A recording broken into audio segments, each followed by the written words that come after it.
The SEC is trying to make the Ripple case out to be just like the Kik Interactive case, and Ripple is going to have to be very careful about that. So in a sense, there's bad luck there having to deal with the non-binding precedent. On the other hand, if you're pulling for Ripple, you can thank your lucky stars that Judge Netburn and Torres are on this case. It's funny how the potential fate of the entire industry can hinge on something as mundane as judge assignments. In any case, one more super important thing I want you to understand about the fair notice defense.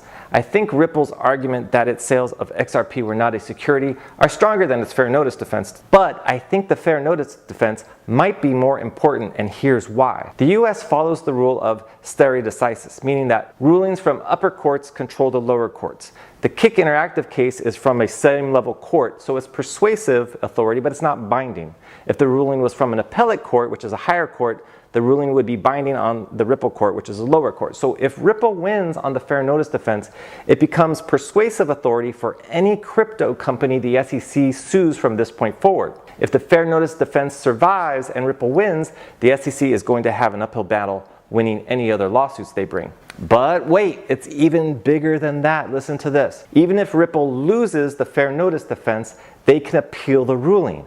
And if an appellate court determines that Judge Torres was wrong and Ripple did not have fair notice, then the SEC is now really in trouble because that ruling is binding on every crypto lawsuit that comes along. For the most part, the SEC will not be able to bring any more crypto lawsuits, and the SEC is funded by the fines from these lawsuits, so if that happens, well, read between the lines.